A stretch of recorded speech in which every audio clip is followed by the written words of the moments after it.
Halo, selamat sore Bapak Ibu semuanya. Happy New Year 2026 buat Bapak Ibu semuanya. Kemarin kemungkinan mungkin tahun baru ya, liburan Nataru, mungkin ada yang liburan keluar kota, mungkin ada yang di Purwokerto aja ya, kumpul-kumpul. Aku pengen mengajak teman-teman semua untuk bangkit berdiri, ayo berdiri semua biar lebih semangat. Kasih tos ke kanan kiri saudara-saudari semua, katain kamu hebat, saya hebat, kita semua hebat ya. Kasih tepuk tangan juga, kasih dukungan bahu teman-teman semua ya. Jadi kita patut syukuri ya teman-teman apapun itu. Nah seneng banget saya bisa berkumpul kembali bersama teman-teman semua pada sore hari ini. Apresiasi yang luar biasa juga aku ucapkan buat teman-teman semua baik yang Kristen maupun yang non-Kristen yang telah meluangkan waktu untuk datang beribadah hari ini. Nah teman-teman, TCL ini seperti kita semua tahu merupakan suatu tempat buat kita-kita semua yang gak suka bergereja dan gak sempurna. Sama seperti visi misi gereja kita, founded by Om, Tante dan Ko Jason juga. Kita punya visi misi gereja untuk orang-orang yang gak suka bergereja dan gak sempurna. Sama seperti halnya saya juga masih jarang banget ke gereja. Tadi juga Tante, ini siapa ya, mamahnya Lee, siapa ya Tante ya namanya ya.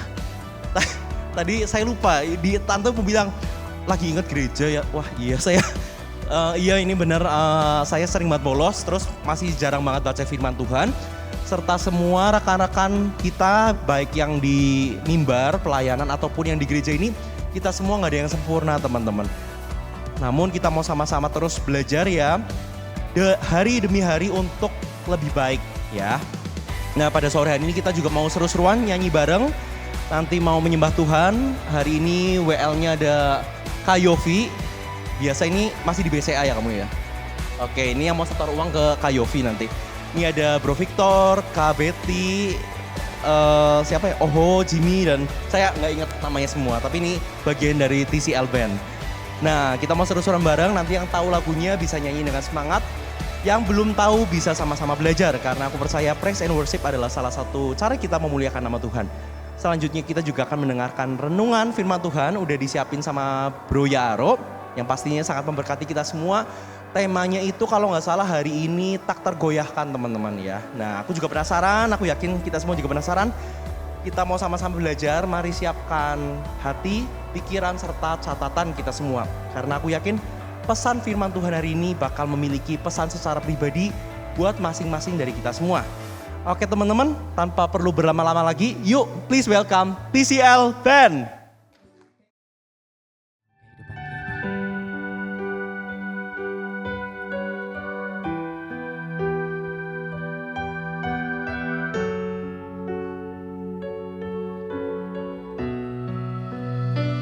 Mari kita mau bersama naikkan pujian ini. Sungguh besar.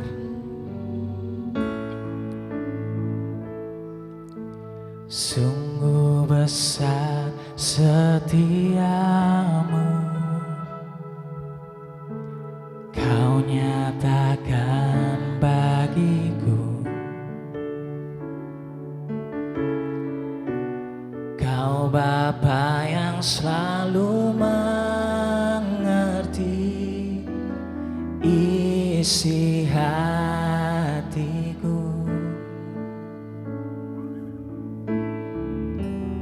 Kemuliaan-Mu kau janjikan, aku tetap percaya.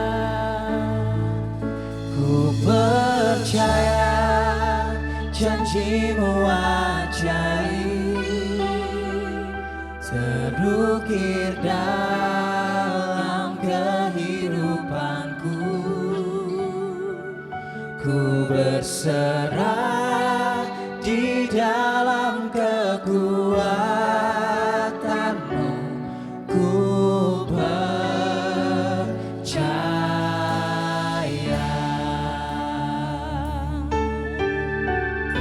Inilah yang kami rasakan Tuhan.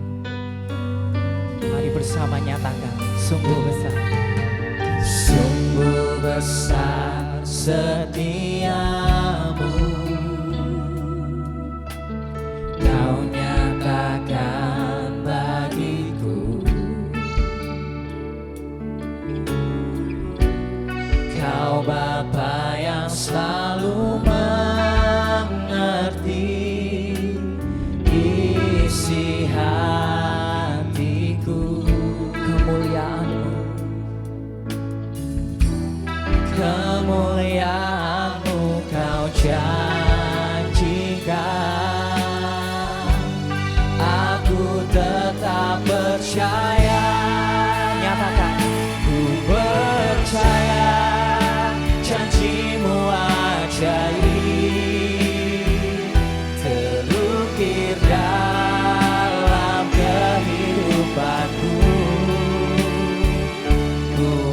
berserah di dalam kekuatanmu.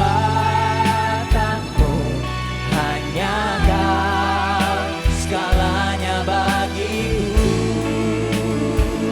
Ku percaya janjimu ajaib, terukir dalam kehidupanku. Ku berserah di dalam kekuatanmu. Ku percaya. Mari sambil mengangkat tangan, kita mau nyatakan bersama. Tak akan ku takut, tak akan ku gentar. Kaulah imanku, Kaulah Tuhanku.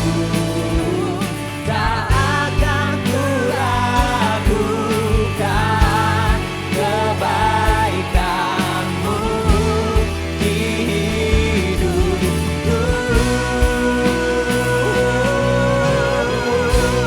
Ku percaya janjimu ajaib, terukir dalam kehidupanku. Ku berserah di dalam kekuatanmu.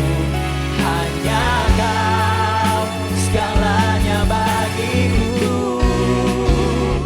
Ku percaya janjimu ajaib, terukir dalam kehidupanku. Ku berserah di dalam kekuatanmu. Ku percaya. Kami mau berserah Tuhan. Ku berserah di dalam kekuatanmu. Ku percaya. Mari yang percaya katakan. Ku percaya.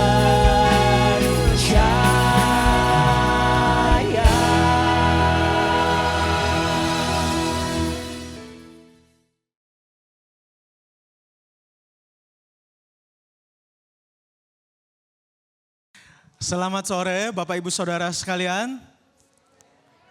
Kayaknya kurang semangat sebelah sini. Selamat sore Bapak Ibu. Wah, jadi ya masih semangat ya. Vibes tahun barunya masih ada lah ya. Gimana Bapak Ibu 11 hari tahun 2026? Seru? Seru ya. Ya kalau nggak seru juga nggak apa-apa Bapak Ibu. Gimana resolusi sudah mulai terwujud? Ya. Jadi mungkin sudah 11 hari banyak hal yang terjadi. Tapi apapun itu Bapak Ibu mau seru tidak seru, aman tidak aman ya tidak apa-apa. Karena kadang dinamika hidup seperti itu ya. Kadang seru dan kadang kurang seru juga. Tapi kita bersyukur bahwa sampai saat ini penyertaan Tuhan sungguh nyata di dalam kehidupan kita. Bapak Ibu tahun 1940 Amerika itu membangun sebuah jembatan. Ya, jembatan ini bernama Jembatan Tacoma. Panjang jembatan ini 850 meter dan lebarnya itu 12 meter. Jadi bisa bayangkan di tahun 1940 mereka bisa membangun jembatan yang begitu panjang dan kelihatannya keren ya.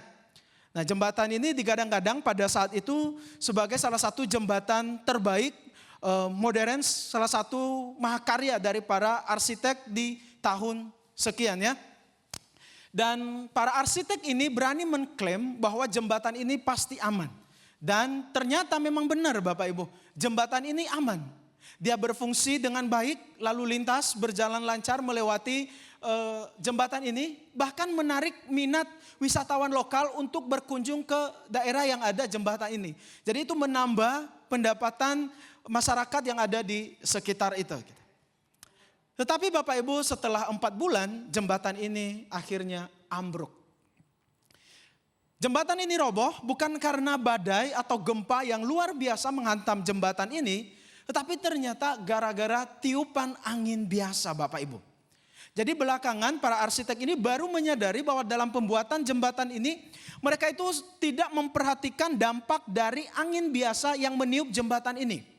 Mereka hanya berfokus mempersiapkan jembatan ini supaya tidak roboh saat ada badai hujan atau gempa yang dahsyat.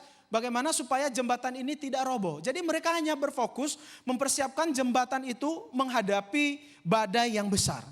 Mereka tidak terlalu menyadari bahwa angin biasa yang bertiup terus-menerus dapat menciptakan getaran yang lama-lama bisa mengganggu sistem jembatan ini. Yang lama-lama bautnya bisa terganggu, tergoncang, lama-lama bisa hancur gitu. Nah jadi jembatan ini roboh bukan karena anginnya terlalu kencang atau badai yang besar atau gempa bumi yang dahsyat.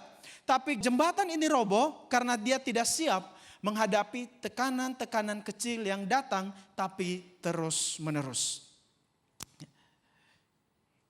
Para perancang ini yakin nih, para arsitek yakin bahwa badai besar tidak akan bisa merobohkan jembatan ini.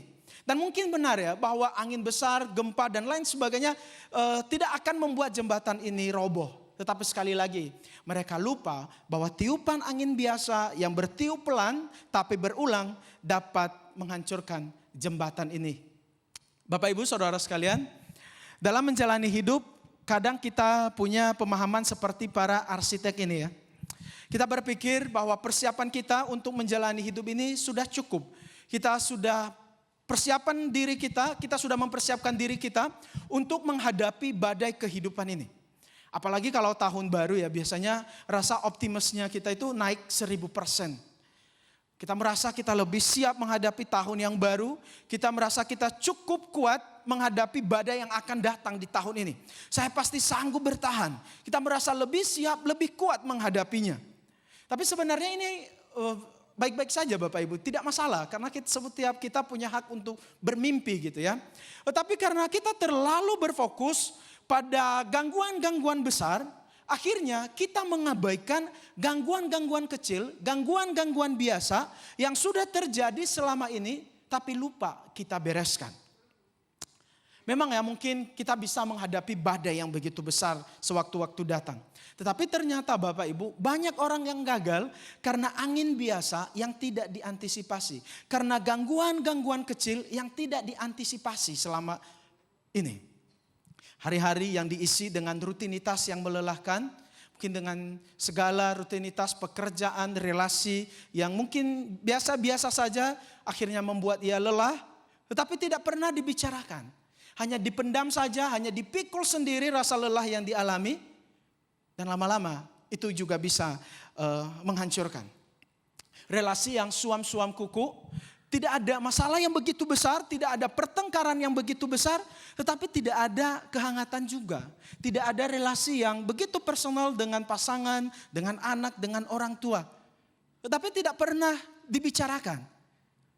Yang ada hanya yang penting dapur ngebul, yang penting uang sekolah anak terpenuhi, yang penting semua yang dibutuhkan oleh keluarga terpenuhi. Tetapi hubungan relasinya semakin menjauh. Tidak ada pertengkaran besar, tetapi tidak ada kehangatan juga. Tapi dibiarkan terus menerus. Kekecewaan-kekecewaan kecil yang dipendam, tapi tidak pernah diungkapkan. Kecewa dengan pasangan, kecewa dengan anak atau dengan orang tua, tidak pernah diungkapkan. Hanya dipendam saja. Nah ini semua terlihat seperti gangguan-gangguan biasa saja ya Bapak Ibu. Bukan pertengkaran besar, bukan perang dunia ketiga. Tapi yang biasa-biasa ini Bapak Ibu biasanya bisa menjadi seperti angin yang menerpa jembatan Tacoma di Amerika. Kalau pernah baca di berita tahun kemarin ada artis yang cerai ya. Ya memang kemarin banyak artis yang cerai di tahun 2025. Tetapi salah satu yang menarik perhatian saya adalah ada pasangan yang bercerai, artis ini. Mereka bercerai bukan karena masalah keuangan atau pertengkaran yang begitu besar. Tetapi alasannya sepele Bapak Ibu. Karena sering mendiamkan pasangannya. Atau istilah yang ngetren zaman sekarang ini disebut dengan silent treatment ya. Memperlakukan pasangannya itu tidak seperti pasangan pada umumnya lah. Jadi di luar kelihatannya tenang, tidak ribut, tidak berantem. Tetapi di dalam relasinya itu pelan-pelan mati gitu. Nah Bapak Ibu, sikap mendiamkan atau silent treatment ini bukan soal tidak bicara ya, bisu sama sekali, tidak berbicara dengan pasangannya. Tidak seperti itu. Tetapi ini adalah soal menarik diri secara emosional. Jadi tidak ada lagi relasi personal dengan pasangan atau dengan orang tua. Nah jadi sikap silent treatment ini Bapak Ibu tidak hanya terjadi dengan pasangan gitu ya, mendiamkan pasangan. Tetapi juga bisa terjadi antara orang tua dengan anak. Anak dengan saudara-saudara, sesama saudara, dengan sesama teman-teman atau di dalam relasi gitu. Nah jadi silent treatment ini berbahaya ketika berlangsung terus-menerus Bapak Ibu. Ada masalah didiamin, pura-pura tidak tahu apa-apa, pura-pura tidak terjadi apa-apa. Tapi sebenarnya ada apa-apa, tapi ya berpura-pura tidak tahu apa-apa. Menghindari konflik, terlihat semuanya baik-baik saja. Mungkin pernah membicarakannya dengan pasangan atau dengan orang tua, tetapi tidak bertemu titik temunya, malah terjadi pertengkaran. Nah akhirnya memilih untuk ya lebih baik diam. Dan akhirnya sikap diam ini terus-menerus dilakukan. Ada masalah tidak pernah dibicarakan. Kecewa sama anak, kecewa sama orang tua, kecewa sama pasangan didiamin. Nggak dibicarain dari hati ke hati. Nah saya nemu beberapa artikel Bapak Ibu yang membicarakan dampak dari silent treatment ini. Nah ternyata dampaknya cukup mematikan Bapak Ibu ya. Mungkin kita hanya melihat ini cuma mendiamkan doang kok. Bukan tidak memberikan nafkah, bukan pertengkaran yang begitu besar sekali. Tetapi ternyata dampaknya itu sangat mematikan Bapak Ibu.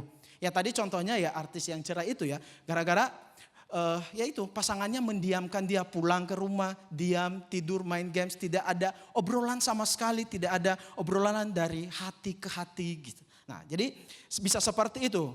Kalau orang tua juga suka mendiamkan anak, nah dampaknya kata artikel ini bisa berpengaruh terhadap anak ya saat dewasa. Jadi si anak itu merasa tidak dihargai, dia memendam masalahnya sendiri. Dan dia berpikir bahwa masalah itu harus didiamkan, bukan diselesaikan. Nah ini juga masalah yang bisa menghancurkan si anak gitu ya Bapak Ibu. Nah jadi kalau silent treatment ini terus menerus dibiarkan, lama-lama dengan pasangan, dengan orang tua atau dalam relasi apapun itu, lama-lama akan menjadi asing Bapak Ibu. Dan kemudian kalau sudah asing ya bubar. Karena sudah tidak saling mengenal ya akhirnya bubar. Nah jadi kalau mungkin kita punya kebiasaan mendiamkan pasangan, nah mungkin yang perlu kita lakukan cuma satu Bapak Ibu, yaitu tobat. Nah, kalau gitu bagus dong, kalau dalam rumah tangga ada berisiknya, ada berantemnya. Nah saya rasa lebih baik begitu ya Bapak Ibu daripada diam-diaman. Gitu. Jadi lebih baik ada percikan-percikan apinya sedikit lah ya daripada suam-suam kuku, daripada diam-diam aja. Tapi ya jangan terus-menerus berisik juga kan, kasihan tetangga bisa terganggu nanti. Nah jadi masalah-masalah kecil yang terabaikan ini Bapak Ibu ternyata justru jadi ancaman yang bisa menghancurkan. Tetapi ya kita sudah tahu, tetapi kadang sering kita abaikan. Apalagi ya kalau kita sebagai orang Kristen, kita mungkin sering kali diajarkan, didoktrin bahwa sebagai orang Kristen kita itu harus memiliki iman yang teguh. Iman yang luar biasa yang tidak tergoyahkan. Sehingga kita malu mengakui dan membereskan masalah-masalah kecil yang kita alami. Kita takut, kita dianggap tidak beriman. Gitu aja jadi masalah. Harusnya itu nggak jadi masalah lah, kayak orang nggak beriman aja. Nah, pernah mendengar statement-statement yang nyelekit seperti itu Bapak Ibu? Kayaknya kamu kayak orang gak beriman aja, itu aja jadi masalah. Gitu. Kalau kamu begini, kamu kurang beriman deh. Kamu kurang doa. Kalau kamu ragu, kamu gak beriman berarti. Kalau kamu terus bertanya-tanya, berarti kamu gak beriman sama Tuhan. Jadi hidup hanya sebatas hitam putih, transaksional gitu.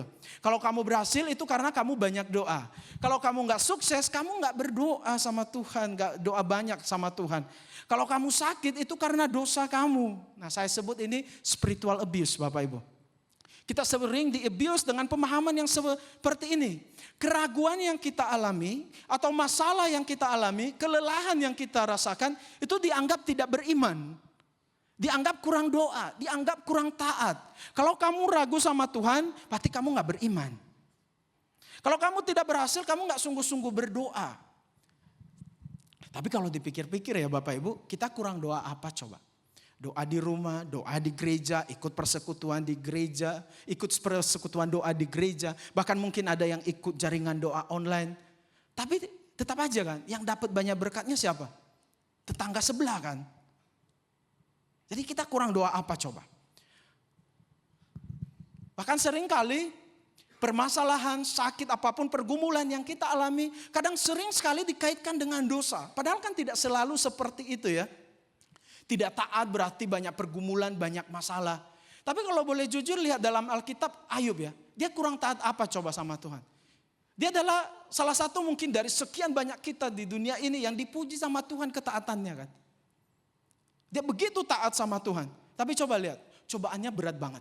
Kehilangan harta bendanya, kehilangan anak-anaknya. Jadi dia kurang taat apa? Jadi apakah benar pergumulan yang kita alami karena kita tidak taat? Saya pernah lagi mendengar ya, dan baca juga. Orang seringkali menghakimi orang lain yang mengalami depresi gara-gara kamu kurang percaya. Kamu depresi karena kamu gak percaya sama Tuhan. Coba kamu doa sungguh-sungguh, pasti kamu tidak depresi. Padahal kan tidak sesimpel itu ya. Bahwa depresi tidak hanya disebabkan oleh karena itu, banyak hal masalahnya. Nah jadi seolah-olah gangguan-gangguan yang terjadi dalam hidup ini terjadi karena kita kurang beriman. Dan akhirnya kita mengabaikan gangguan-gangguan yang terjadi dalam hidup ini. Karena nanti kita takut dianggap gak beriman. Wah imanmu goyah nih. Padahal ya gangguan-gangguan kecil ini bisa terkumpulkan, bisa terakumulasi menjadi gangguan yang menghancurkan Bapak Ibu.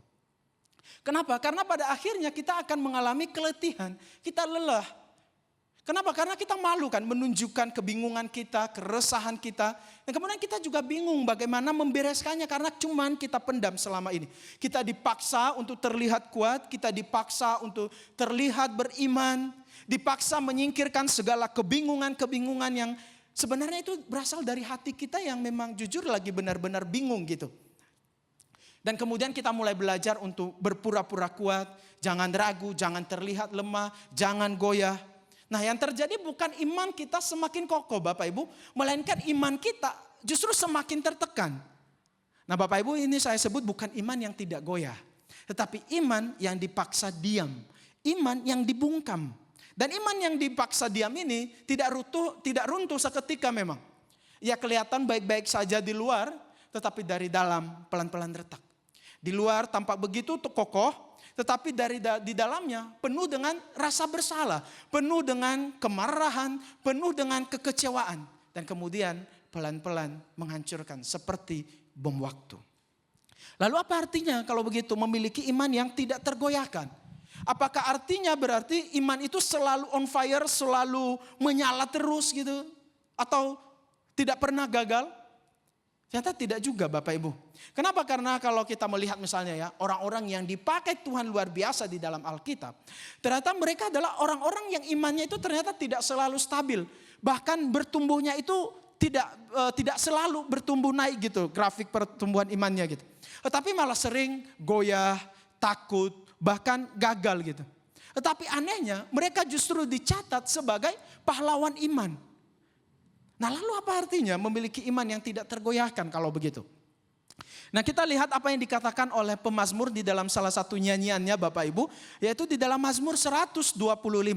Nah saya mau ngajak kita untuk membaca dua ayat ini Bapak Ibu. Kita baca bersama-sama ya. Mazmur 125 ayat 1 sampai ayatnya yang kedua.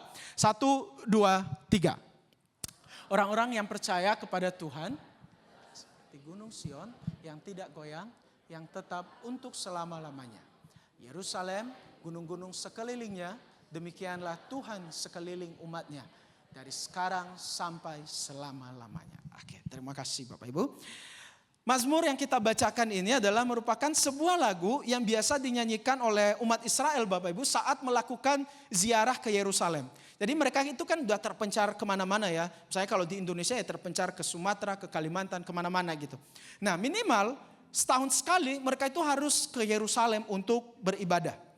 Nah jadi di dalam perjalanan dari kampung halaman mereka menuju ke Yerusalem bisa berhari-hari, bisa berbulan-bulan karena jalan kaki. Mereka biasanya menyanyikan nyanyian ini salah satunya Bapak Ibu. Jadi bisa bayangkan keseruannya, mereka lagi berjalan kiri kanan gunung, mereka ada di lembah gunung tersebut. Kemudian mereka melihat gunung Sion yang begitu kuat dan kokoh, dan kemudian mereka menyanyikan mazmur ini Bapak Ibu. Nah, secara geografis Gunung Sion ini cukup tinggi, yaitu sekitar 700-an meter di atas permukaan laut ya. Nah, jadi bisa bayangkan bagaimana kokohnya Gunung Sion ini. Dan pastinya ini gunung yang cukup kokoh. Kenapa? Karena menurut catatan sejarahnya dia punya dasar batuan kapur yang padat dan stabil. Jadi begitu kokoh dan pastinya tidak akan berpindah posisi. Nah, menariknya Bapak Ibu, kota Yerusalem ada di gunung ini. Dan lebih menariknya lagi, gunung dan kota Yerusalem ini dikelilingi oleh gunung-gunung yang lain. Ada Gunung Zaitun, Gunung Moria, Gunung Karmel, dan Gunung Efraim. Nah, jadi dapat dikatakan bahwa Gunung Sion dan kota Yerusalem khususnya dilindungi oleh gunung-gunung ini, berlapis-lapis. Jadi sangat aman sekali. Jadi bukan hanya dikelilingi oleh tembok-tembok di kota Yerusalem itu, tetapi juga dia berada di atas Bukit Sion dan dikelilingi oleh gunung-gunung yang lain. Jadi musuh itu tidak mudah menyerang kota Yerusalem. Nah, tapi Bapak Ibu, Gunung Sion ini memang kokoh ya. Tetapi bukan berarti dia kebal. Dia tetap diterpa angin, gempa, badai, dan lain sebagainya. Tetapi yang membedakannya bukan karena ia tidak pernah diguncangkan, melainkan karena ia tidak pernah berpindah tempat. Ia tetap berdiri di posisinya. Makanya tadi kan pemazmur itu mengatakan seperti Gunung Sion yang tetap untuk selama-lamanya. Dan justru disinilah Bapak Ibu gambaran iman orang percaya itu menjadi menarik. Karena pemazmur itu tidak membandingkan orang percaya, orang beriman dengan bangunan yang steril, dengan bangunan yang stabil gitu. Atau dengan benda yang rapuh yang harus dijaga gitu. Tapi justru orang beriman disamakan seperti gunung yang hidup di tengah cuaca, tekanan, dan perubahan. Nah, ini yang menjadi pelajarannya bagi kita Bapak Ibu. Yang pertama, bahwa iman yang tidak goyah bukan iman yang bebas dari guncangan, atau tidak pernah mengalami keraguan, atau tidak pernah gagal. Karena ternyata hidup ini realitanya seperti itu Bapak Ibu ya. Sudah beriman pun masih tetap mengalami pergumulan-pergumulan hidup. Dan sebenarnya ini bukan hanya pengalaman kita saja Bapak Ibu. Tapi tokoh-tokoh iman yang sering kita kagumi di dalam Alkitab juga mengalami goncangan dalam hidup mereka. Mungkin kita pernah mendengar nama Raja Daud. Kurang iman apa dia sama Tuhan. Tapi dia pernah lari ketakutan dari Saul. Bahkan sampai ia harus berpura-pura gila demi menyelamatkan dirinya. Elia, nabi besar yang dipakai Tuhan luar biasa. Tapi dia juga pernah sampai pada satu titik dia lelah, dia bingung dan dia stres. Dan dia lebih memilih mati. Dia meminta Tuhan lebih baik mati daripada begini terus. Petrus, murid terdekat Tuhan Yesus. Tetapi dia menyangkal Yesus sebanyak 3 kali kan. Kurang dekat apa coba? Ini bukan hanya dekat secara rohani saja nih si Petrus. Tapi secara fisik sudah dekat banget nih sama Tuhan Yesus. Tetapi imannya juga goyah ternyata. Dia menyangkal Tuhan Yesus sebanyak 3 kali. Dia bukan menyangkal Yesus karena tidak percaya, bukan. Tapi dia takut. Dia takut nyawanya akan terancam jika orang-orang tahu bahwa dia adalah salah satu pengikut Tuhan Yesus. Bapak Ibu, Daud, Elia, Petrus, ternyata mereka pernah goyah, mereka pernah jatuh, mereka pernah gagal. Namun Tuhan tidak menghapus catatan kisah hidup mereka yang seperti itu. Dibiarkan kan tercatat di dalam Alkitab. Dan justru mereka tetap diperhitungkan sebagai orang beriman. Bahkan mungkin dikatakan sebagai pahlawan iman. Kalau baca di dalam Ibrani 11 Bapak Ibu, di sana dicatat nama-nama mereka sebagai pahlawan iman. Jadi ternyata iman yang tidak goyah itu bukan berarti iman tanpa pergumulan Bapak Ibu. Mungkin kita pernah mendengar seorang perempuan yang bernama Ibu Teresa atau Mother Teresa. Dia adalah seorang biarawati yang melayani warga terpinggirkan di Kalkuta, India sana. Dia menyerahkan seluruh kehidupannya, dia meninggalkan kemewahan-kemewahan yang ada dan kemudian dia melayani warga India yang terpinggirkan pada saat itu. Imannya luar biasa, kasihnya luar biasa untuk Tuhan dan untuk sesama. Tetapi Bapak Ibu setelah dia meninggal, kemudian dunia dikejutkan dengan catatan-catatan pribadinya selama dia masih hidup di dunia ini. Di dalam salah satu catatan pribadinya itu, dan catatan pribadinya ini sudah dibukukan. Nah, di sana dia mengalami kehampaan. Di sana dia mengatakan dia merindukan Tuhan, tetapi Tuhan tidak ada. Tuhan semakin menjauh dia rasa. Orang yang sudah menyerahkan hidupnya untuk Tuhan, dia melayani Tuhan dengan luar biasa, tetapi ternyata Bunda Teresa ini tetap mengalami kehampaan. Dia kurang taat apa coba sama Tuhan? Kurang beriman apa sama Tuhan? Imannya sama Tuhan pol-polan. Teresa kasihnya sama Tuhan pol-polan. Tapi ternyata dia bisa mengalami kekosongan dan pergumulan dengan Tuhan, Bapak Ibu. Kisah yang lain, seorang yang bernama C.S. Lewis, Bapak Ibu.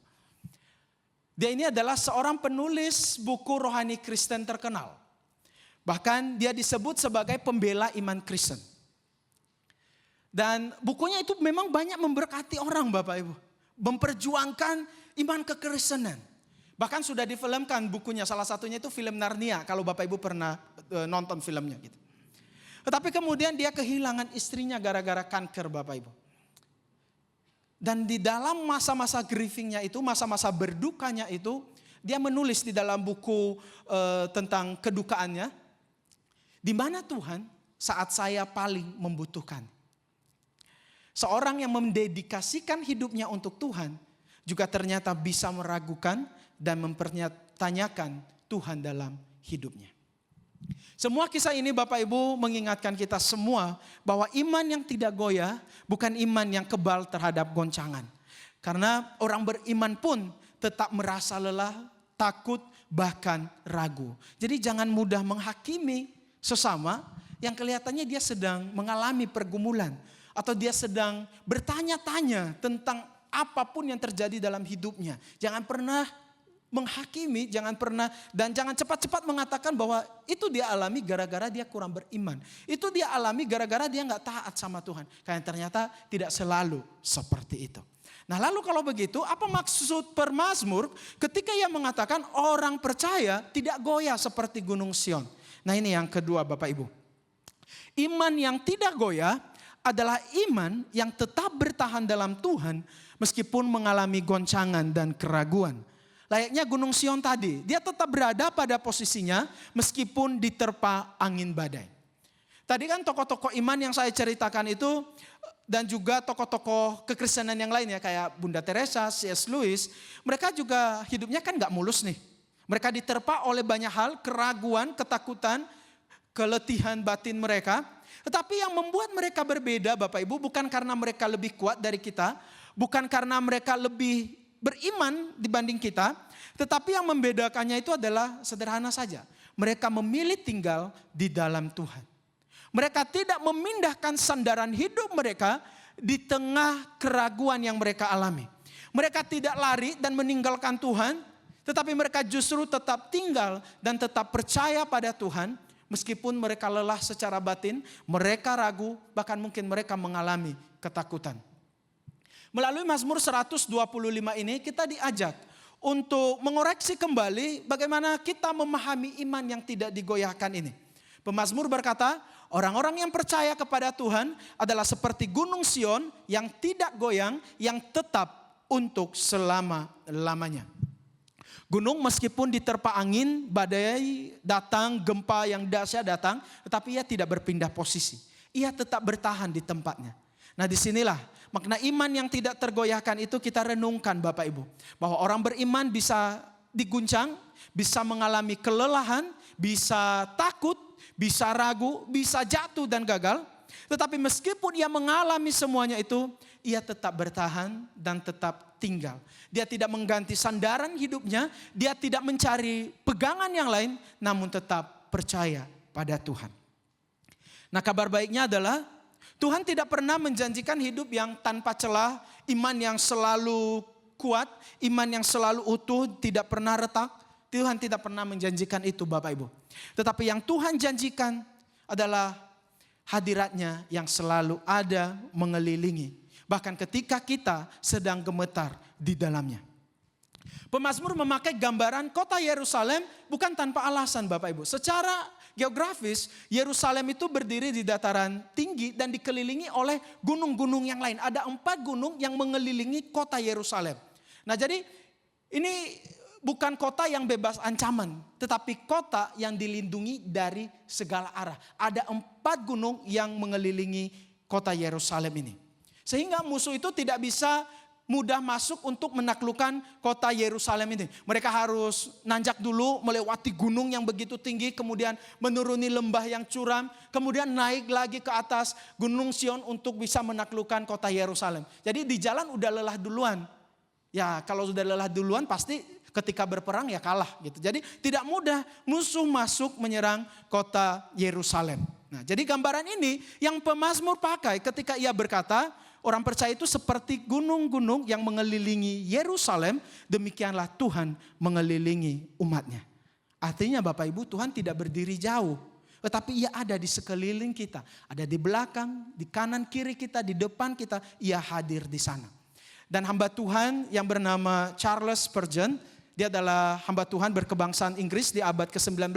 Dia bilang ini adalah double protection. Jadi Tuhan itu memberikan perlindungan ganda kepada orang beriman. Kan tadi gunung-gunung itu kan memberikan double protection dengan kota Yerusalem ya. Jadi ada gunung-gunung tadi, 4 gunung dan kemudian ada Bukit Sion.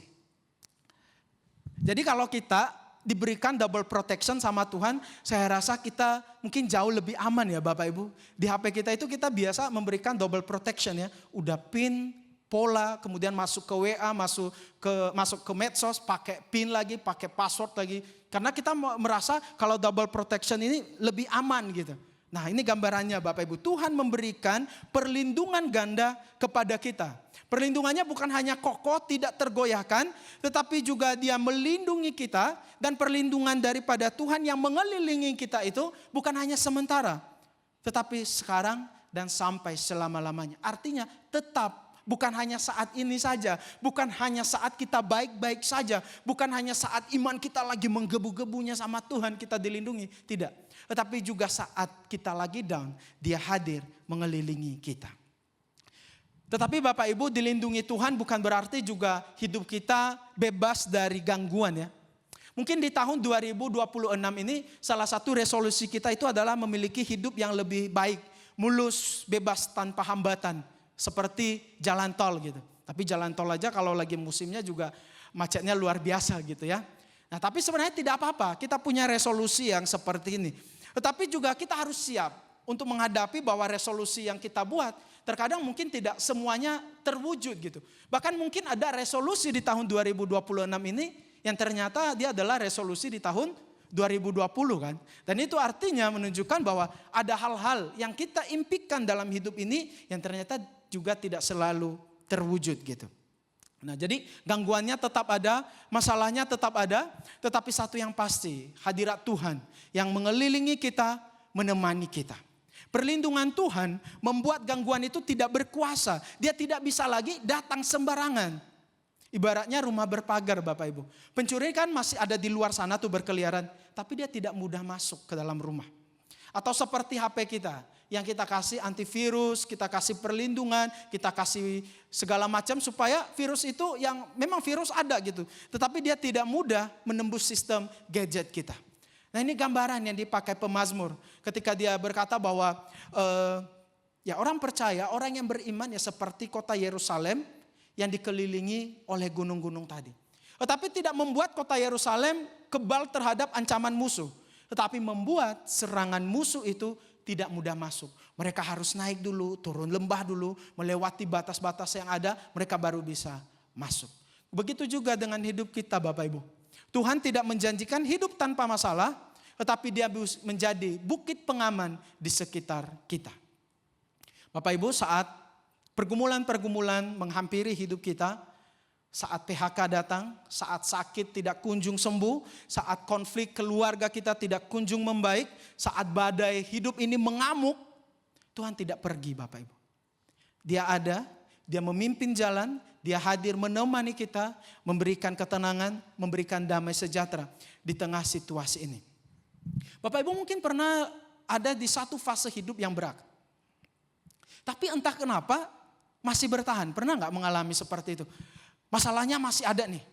Doanya belum dijawab, keadaan masih sama. Tapi Anda masih belum runtuh juga. Anda masih tetap bertahan gitu. Mungkin kita pernah mengalami momen-momen itu ya. Dan itu bukan karena kita kuat Bapak Ibu. Bukan juga karena iman kita begitu hebat. Tetapi bisa jadi itu karena Tuhan sedang mengelilingi hidup kita. Lalu mungkin kita bertanya, kalau Tuhan mengelilingi hidup saya, kenapa saya masih gemetar? Nah kita perlu tahu Bapak Ibu, perlindungan Tuhan tidak selalu menghilangkan rasa takut. Tetapi Dia memastikan rasa takut itu tidak menghancurkan kita. Masalah boleh datang, tetapi dia tidak datang tanpa seizin Tuhan. Makanya ada firman Tuhan yang mengatakan, kalau Allah ada bersamaku, siapa yang bisa menjadi lawanku? Tidak ada. Terakhir Bapak Ibu, dilindungi Tuhan bukan berarti kita juga diam pasif tidak berbuat apa-apa. Tetapi justru perlindungan Tuhan justru mengajak kita untuk melatih iman kita melalui ketaatan kecil dalam hidup sehari-hari. Terutama dalam hal-hal kecil yang seringkali kita anggap sepele. Karena iman tidak runtuh pertama-tama oleh badai besar Bapak Ibu. Tetapi oleh gangguan-gangguan kecil yang kita biarkan tanpa kita antisipasikan. Nah jadi 1 minggu ini saya mau mengajak kita untuk melakukan 2 hal ini. Jadi yang pertama saat kita mengalami kesulitan dalam hidup ini, mari jangan cepat-cepat pindah sandaran. Belajar untuk taat saat kita mengalami kelelahan, kecewa, cemas. Nah biasanya selama ini kita bersandar kemana Bapak Ibu?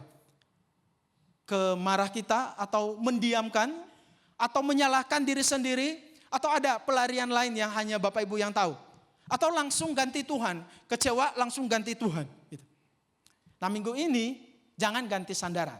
Coba tetap datang ke Tuhan meskipun dengan iman yang saya sebut iman yang setengah gitu. Mungkin hati kita belum tenang. Tetapi jangan cepat-cepat pindah sandaran dulu. Nah jadi coba 1 minggu ini ya Bapak Ibu. Jangan cepat-cepat pindah haluan, pindah sandaran. Tapi stay still, tetap bertahan dulu di tempatnya. Tetap berdoa meskipun juga ya sebenarnya tidak mau berdoa gitu. Tetap ke gereja meskipun hati terasa kosong. Tetap percaya meskipun belum mengerti. Sebenarnya saya nggak tahu nih maksudnya Tuhan ini apa nih dalam situasi ini. Tapi tetap percaya. Tetap percaya bahwa Tuhan hadir mengelilingi hidup kita. Dan ketika kita melatih kebiasaan-kebiasaan kecil ini Bapak Ibu, kita akan sadar bahwa hidup bisa berubah, perasaan itu bisa naik turun, iman bisa goyah, tetapi hadirat Tuhan yang sama tetap mengelilingi dan menemani hidup ini. Biarlah firman Tuhan ini Bapak Ibu boleh menjadi berkat bagi kita semua. Dan saya mau mengajak kita untuk menyanyikan satu lagu. Di mana lagu ini mengatakan bahwa meskipun dunia bergoncang, orang di sekitar saya bisa berubah sekalipun. Tetapi satu yang pasti ada Allah yang selalu ada dalam hidup saya. Dia adalah Allah yang tetap sama untuk selama-lamanya. Mari kita berdiri Bapak Ibu sambil menyanyikan pujian ini. Betapa dahsyat Engkau Tuhan. Betapa dahsyat Engkau Tuhan, pencipta segala yang ada, dulu sekarang sampai selamanya. Hanya Engkau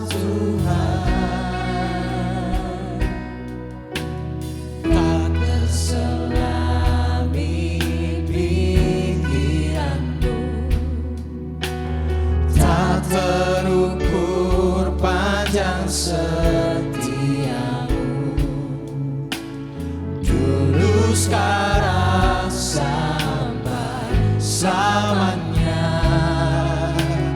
Hanya Engkau Tuhan, ku sembah Engkau Yesus, hanya Allah hidupku.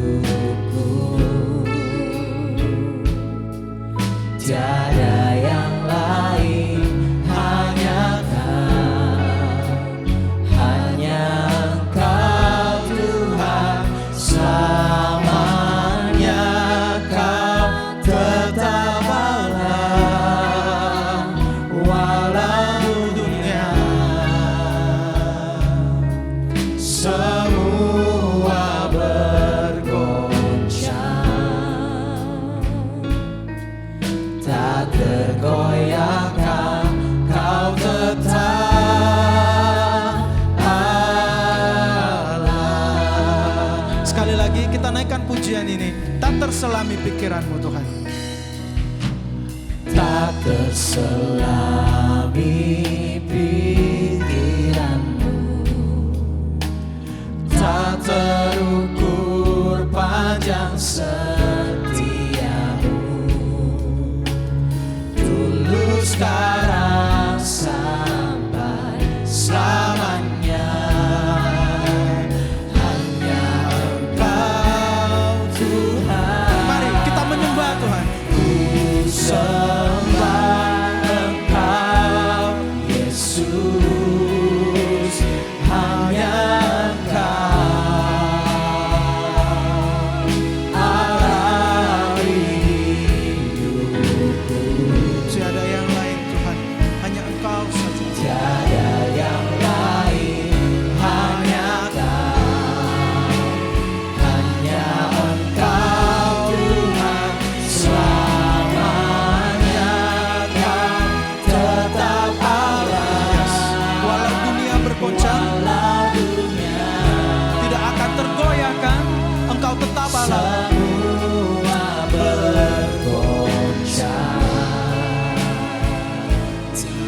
tak tergoyahkan, Kau tetap Allah. Sekali lagi, mari kita angkat suara kita, mari kita angkat tangan kita. Engkau Yesus, hanya Engkau Allah hidupku. Tiada yang lain, hanya Kau, hanya Engkau Tuhan. Selamanya Kau tetap Allah, walau dunia semua bergoncang, tak tergoyahkan, Kau tetap Allah. Tak tergoyahkan, tak tergoyahkan, Kau tetap Allah.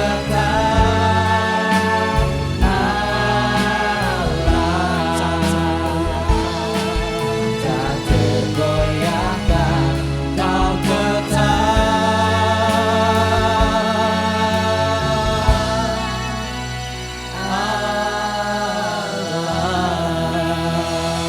Beri sorak-sorak untuk Tuhan kita.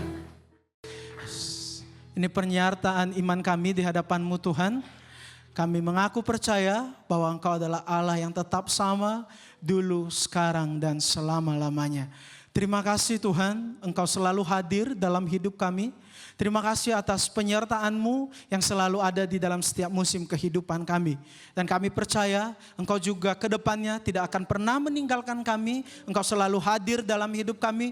Meskipun banyak hal yang bisa terjadi, tetapi firman-Mu pada hari ini mengingatkan kami, semua boleh terjadi, tetapi satu yang pasti, Engkau hadir menemani kami dan Engkau menyertai kami. Dan itu sudah cukup bagi kami Tuhan.